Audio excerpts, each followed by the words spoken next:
Incorporação dos tratados internacionais de direitos humanos ao direito interno brasileiro e sua posição hierárquica no plano das fontes normativas, tema do Academia desta semana.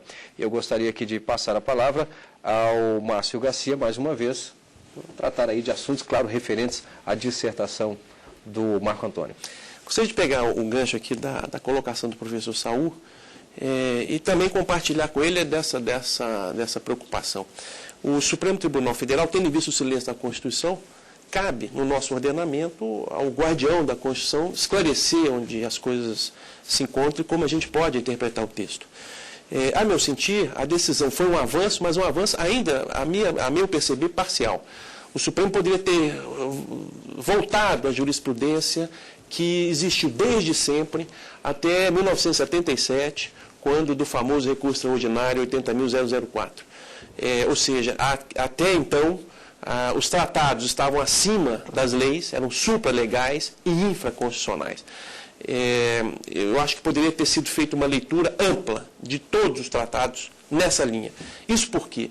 Porque hoje, para que nós tenhamos uma ideia, o Brasil se vincula, no momento atual, a mais de 6.000 tratados. Quer dizer, essa ideia da jurisdicização das relações internacionais, o Brasil está perfeitamente inserido nesse contexto, ela demanda um olhar que não pode ser excludente dessa dimensão internacional.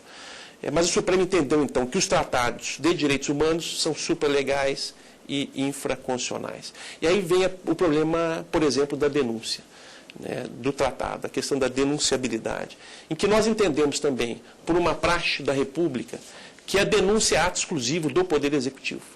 Quer dizer, o chefe do Executivo, condutor que é das relações internacionais, ele pode, a sua livre decisão, denunciar o tratado no plano internacional. Então, por exemplo, poderia o presidente da República denunciar a Carta da ONU.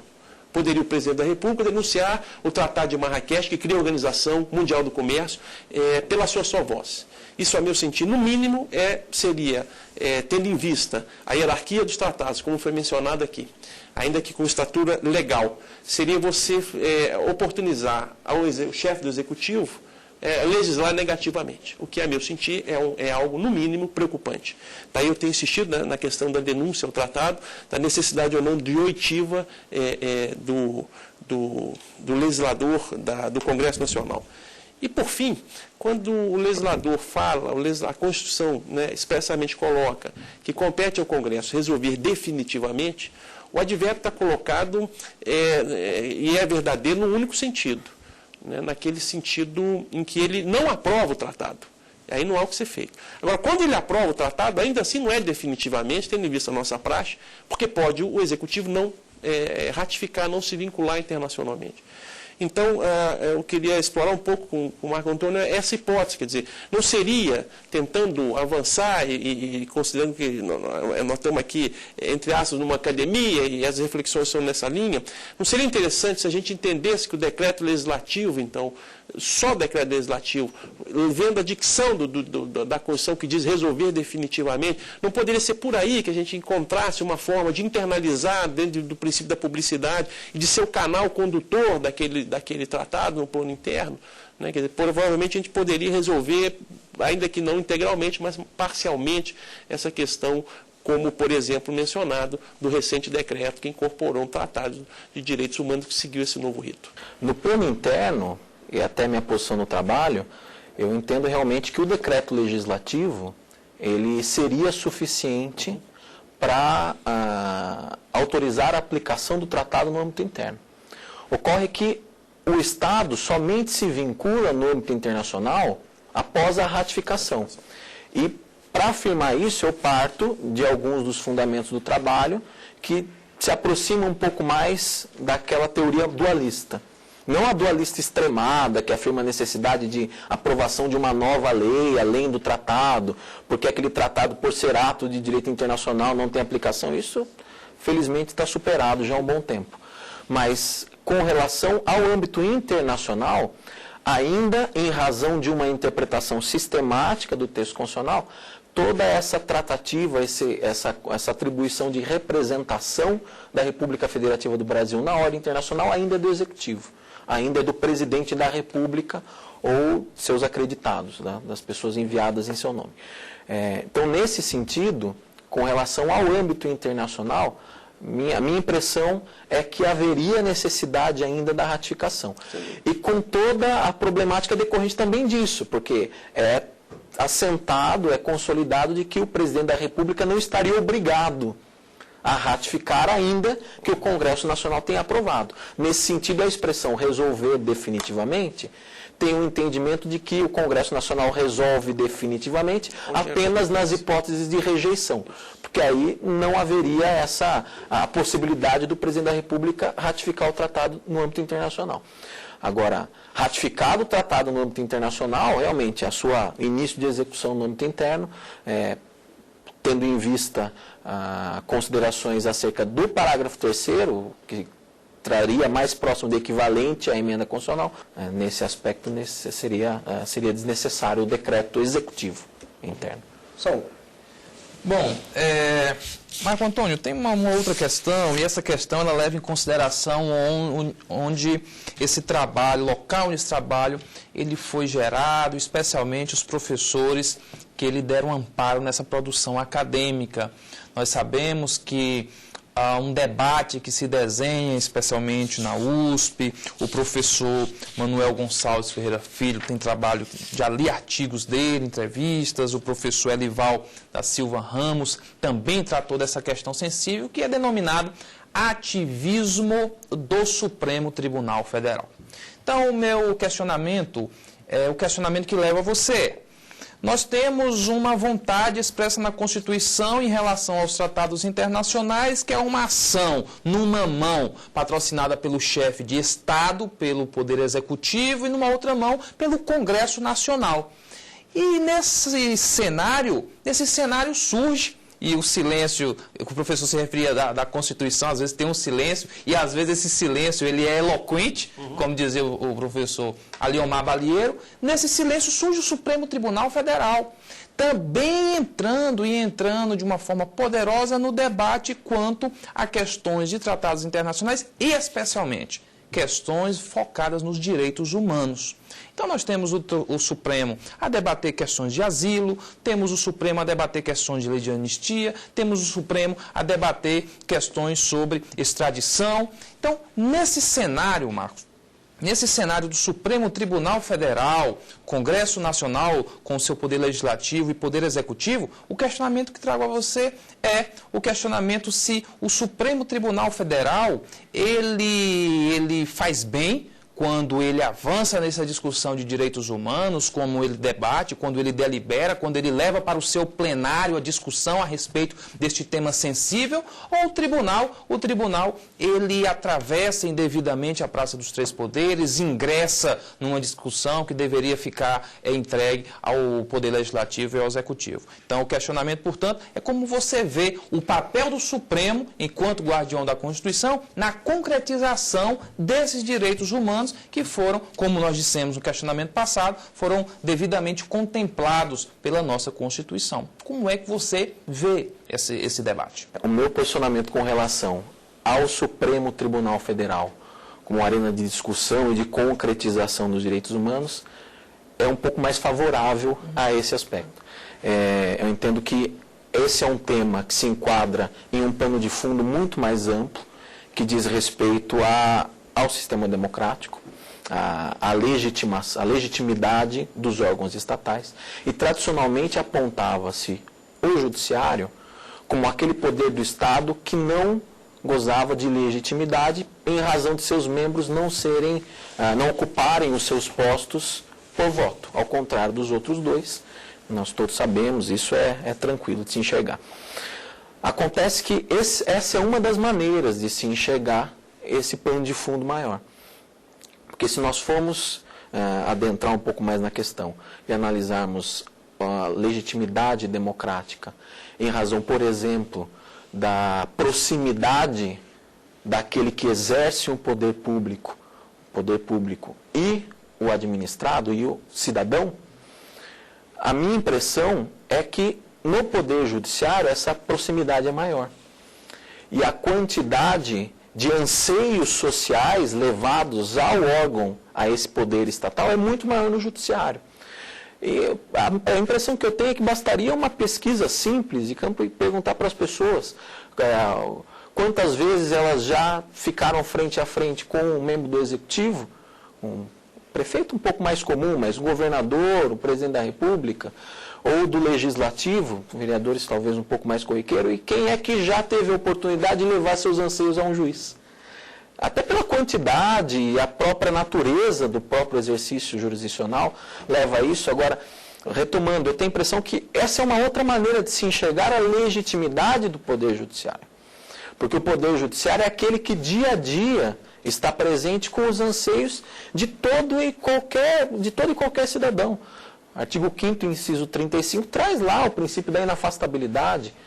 A lei não pode excluir da apreciação do judiciário lesão ou ameaça a direito. Esse contato do cidadão com um desses poderes tem cada dia se fortalecido ainda mais, pelo que se denomina essa discussão ampla do acesso à justiça. E eu tenho a felicidade de atuar em uma das instituições estatais, que é a Defensoria Pública, que vivencia isso no dia a dia, vivencia isso todos os dias. Então eu tenho assim uma impressão de que esse debate que chega ao Supremo Tribunal Federal, depois de ter passado por diversas instâncias em regra.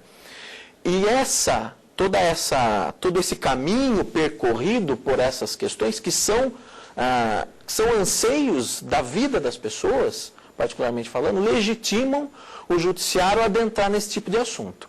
Então, toda essa justificativa para dizer, olha, tenho uma tendência, sim, a acreditar e acreditar que o judiciário, o Supremo Tribunal Federal específico, deve adentrar nesse tipo de questão. Agora, tudo tem que ser muito bem pautado, tudo tem que ser muito bem discutido.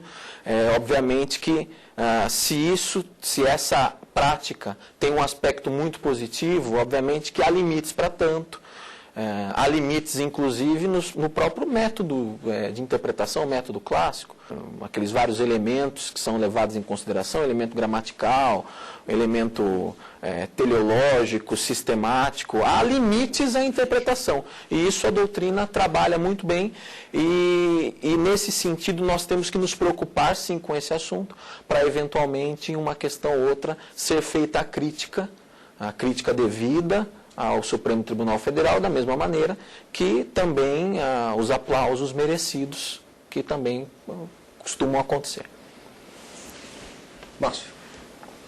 Olha, finalizando, agradeço uma vez mais, felicito o Marco Antônio pelo trabalho bem organizado, como eu mencionei, bem estruturado, enfim, nessa comunhão de pensamentos, enfim, lança um exercício assim, futurológico, né? Quer dizer, nós não temos aqui a bola de cristal. Mas a seu sentir, do que você pesquisou, da orientação do tribunal, da jurisprudência pretérita, da jurisprudência que está surgindo, como é que você vê o futuro? Quer dizer, o que tendo em vista esse novo precedente recentíssimo, né? Quer dizer, aparentemente nós temos um grande problema, mas que até pela forma do brasileiro ser, nós vamos também aí conseguir contornar e chegar a bom termo. Você faz uma leitura também assim, numa linha um pouco mais otimista, vamos dizer, né? Apesar do Norberto Bobbio nos lembrar que o pessimismo é um dever civil, pois quem tem o pior deseja o melhor, né? Nós aqui estamos debatendo quem deseja o melhor, que esteja muito claro. E a sua leitura, quer dizer, daqui para frente, qual que é a sua impressão?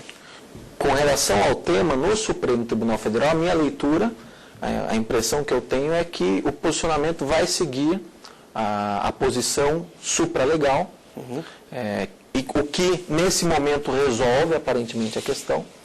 Agora, uma segunda leitura que eventualmente eu posso fazer é que, resgatando a ideia de que nós perdemos a oportunidade de resolver bem pelas vias, entre aspas, normais, que seriam pelo legislador constituinte, uma segunda leitura possível é que, infelizmente, nós ainda vamos continuar resolvendo as questões pontualmente, quase que eu diria que a martelo. Então, em razão dessa necessidade, o Supremo pontuou, resolveu, parece que vai ser esse o entendimento a ser seguido.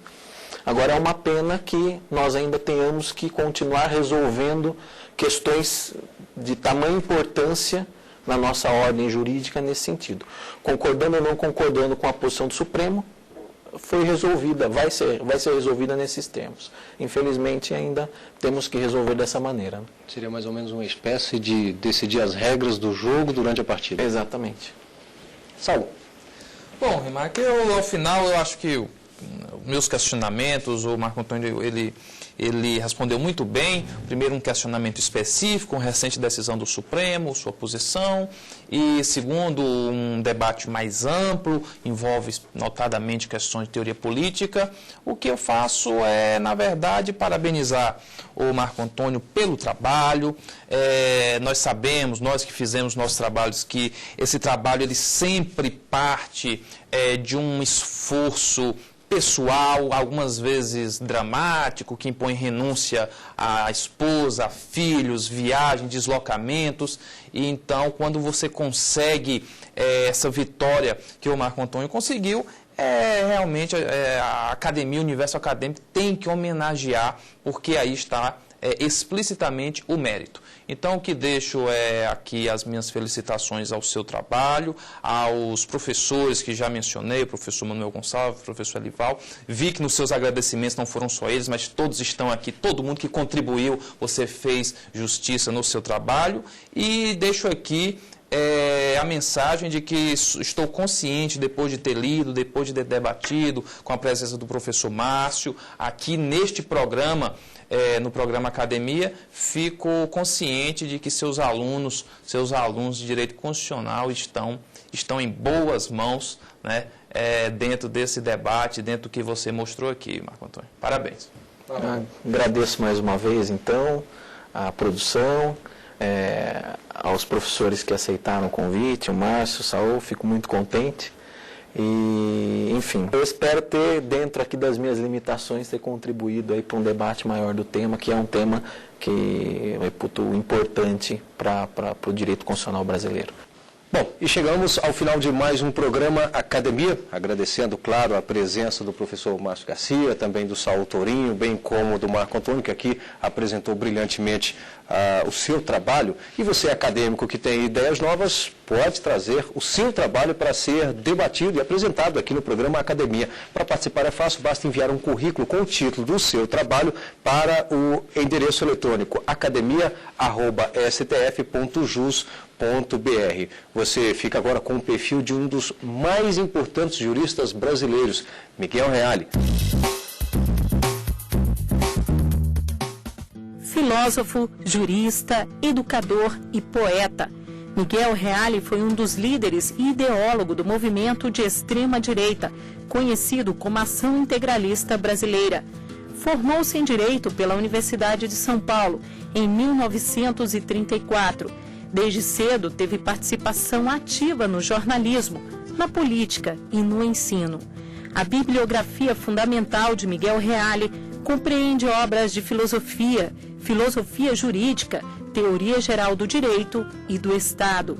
Conhecido mundialmente como formulador da teoria tridimensional do direito, é autor de obras clássicas do pensamento filosófico jurídico brasileiro.